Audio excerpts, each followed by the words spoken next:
Assalamualaikum warahmatullahi wabarakatuh. Halo teman-teman, kita ketemu lagi nih di pembahasan materi PI dan Budi Pekerti. Kali ini kita akan membahas materi kelas 12 SMA sederajat tentang bab 10, yaitu peran organisasi Islam di Indonesia.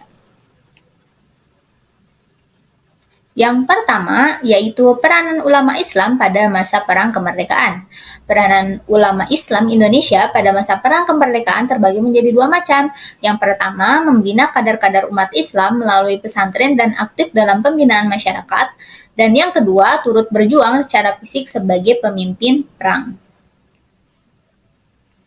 Peranan organisasi dan pondok pesantren pada masa Perang Kemerdekaan. Yang pertama ada Sarekat Islam. Sarekat Tegang Islam ini didirikan pada tanggal 16 Oktober 1905 oleh Haji Samanhudi di Solo. Latar belakang pendiriannya adalah keinginan untuk memajukan kepentingan ekonomi para pedagang Islam di Indonesia. Pada saat itu, pedagang keturunan Tionghoa memiliki ekonomi dan strata yang lebih tinggi dibandingkan pribumi. Maka dari itulah, berdasarkan kesadaran tersebut, kesadaran dari Haji Samanhudi di Solo ini, maka beliau mendirikan Sarekat Islam ini. Selanjutnya ada Muhammadiyah. Organisasi Islam Muhammadiyah didirikan di kota Yogyakarta oleh Kiai Haji Ahmad Dahlan pada tanggal 18 November 1912. Peranan Muhammadiyah pada masa penjajahan Belanda lebih dititikberatkan pada usaha-usaha mencerdaskan rakyat Indonesia dan meningkatkan kesejahteraan mereka, yakni dengan mendirikan sekolah-sekolah, baik sekolah umum maupun sekolah agama, rumah sakit, panti asuhan, rumah-rumah penampungan bagi warga miskin, dan perpustakaan-perpustakaan. Adapun peran Muhammadiyah pada awal kemerdekaan, kontribusi pemikiran Muhammadiyah di awal kemerdekaan sangat besar keterlibatannya. Muhammadiyah dalam perumusan dasar negara ditunjukkan oleh Ki Bagus Hadikusumo dan Kahar Muzakir dalam ikut keanggotaan BPUPKI guna merumuskan dasar negara dan akhirnya BPUPKI pun diganti menjadi PPKI. Dalam perjalanannya pun ada polemik kalangan Islam dengan kalangan nasionalis. Adapun peran Muhammadiyah di era sekarang, yaitu dengan hadirnya amal usaha Muhammadiyah di seantero negeri. Adapun usaha-usaha untuk mencapai maksud dan tujuan tersebut adalah yang pertama, mengadakan dakwah Islam, yang kedua, memajukan pendidikan dan pengajaran, yang ketiga, memelihara dan mendirikan tempat ibadah dan wakaf, yang keempat, mendidik dan mengasuh anak-anak serta pemuda agar kelak menjadi orang muslim yang berarti, dan yang kelima, berusaha dengan segala kebijaksanaan supaya peraturan-peraturan Islam berlaku dalam masyarakat. Selanjutnya kita akan membahas organisasi yang lainnya, yakni Nahdlatul Ulama. Adapun di antara peran Nahdlatul Ulama ini adalah organisasi NU didirikan di Surabaya pada tanggal 31 Januari 1926. Dua tokoh penting dalam upaya pembentukan NU adalah Kiai Haji Hasyim Asy'ari dan Kiai Haji Wahab Hasbullah. Nahdlatul Ulama yang berarti kebangkitan para ulama merupakan salah satu organisasi masyarakat terbesar di Indonesia.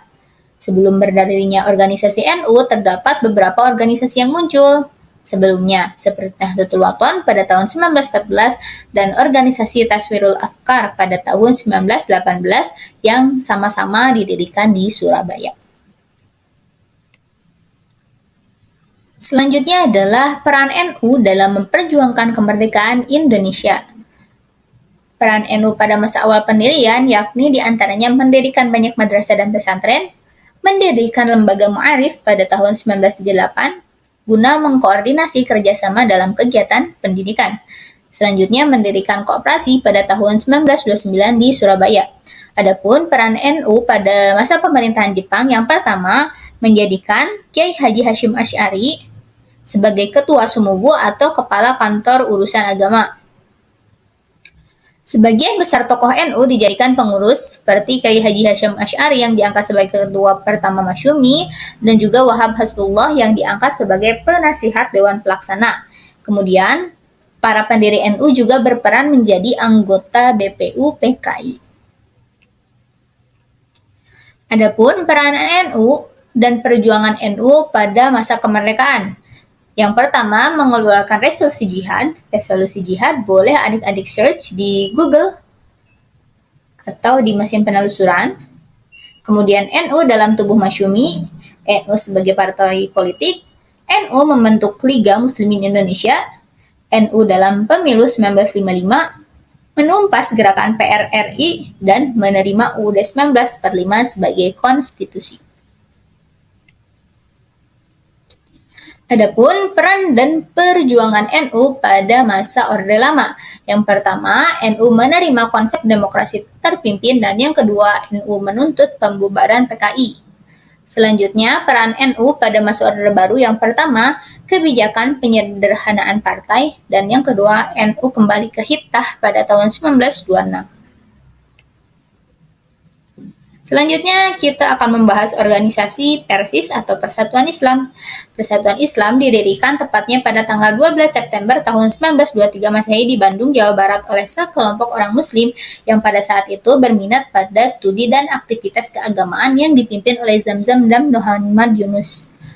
Mengapa memakai nama Persatuan Islam? Itu karena dimaksudkan untuk mengarahkan ruhul ijtihad dan jihad, berusaha sekuat tenaga untuk tercapainya cita-cita yang sesuai dengan yang diinginkan, dan cita-cita organisasi yaitu persatuan rasa Islam, persatuan pemikiran Islam, persatuan suara Islam, dan persatuan usaha Islam. Perhatian utama Persis adalah bagaimana cara menyebarkan pemikiran dan cita-citanya. Persis melakukan hal-hal ini dengan cara mengadakan pertemuan umum, khutbah-khutbah, tablik, kelompok-kelompok studi, menyebarkan pamflet, majalah, kitab-kitab, dan juga mendirikan sekolah. Selanjutnya adalah Gerakan Paderi. 3 orang haji, yaitu Haji Muhammad Arif, terkenal dengan Haji Sumanik, pulang ke Luhak Tanah Datar, Haji Abdurrahman atau Haji Piobang, pulang ke Luhak 50 Puto, dan Haji Miskin Pandai Sekek, pulang ke Luhak Agam, dan para pengikutnya dikenal dengan kelompok Padri. Mereka melancarkan gerakan pemurnian Islam dari segala yang menodainya. Adapun gerakan Padri ini mendapat penolakan dari pihak pembela adat dan penganut tarekat sehingga menimbulkan konflik dan peperangan terkenal dengan konflik adat dan agama dan perang Padri. Selanjutnya ada Sumatera Tawalib. Sejarah Sumatera Tawalib tidak bisa dipisahkan dari sejarah Surau dan berbagai organisasi yang berdiri di Minangkabau. Surau dalam sistem adat Minangkabau adalah kepunyaan suku atau kaum sebagai pelengkap rumah gadang yang berfungsi sebagai tempat bertemu, berkumpul, rapat, dan tempat tidur bagi anak laki-laki yang telah akil balik dan orang tuanya yang uzur.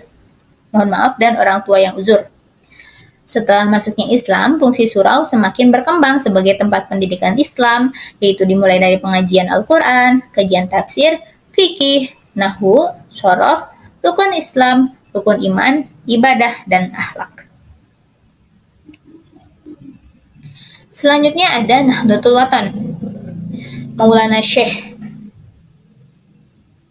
Kiai Haji Muhammad Zainuddin Abdul Majid mendirikan Madrasah Nahdlatul Watan Diniyah Islamiyah atau NWDI. Alasan beliau untuk terus berjuang mendirikan Nahdlatul Watan Diniyah Islamiyah karena beliau merasa penyebaran dan pengembangan Islam melalui sistem pendidikan kemadrasahan yang dimana menurut pandangan beliau saat itu adalah fardu ain, dan juga beliau melihat pada masa itu banyak sekali kebodohan dan keterbelakangan yang melanda sebagian besar masyarakat wilayah Lombok Timur, terutama di kalangan remaja Sasak yang diakibatkan banyaknya tekanan dari tindakan politik kolonial Belanda dan kerajaan Hindu Bali yang sudah beratus-ratus tahun menguasai daerah Lombok.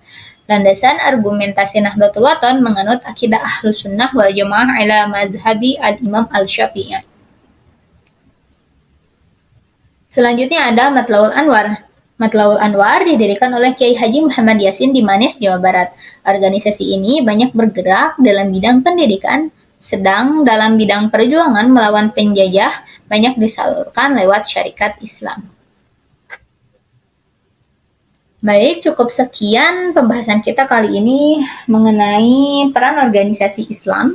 Semoga bermanfaat. Mohon maaf apabila ada kesalahan. See you and thank you. Wassalamualaikum warahmatullahi wabarakatuh.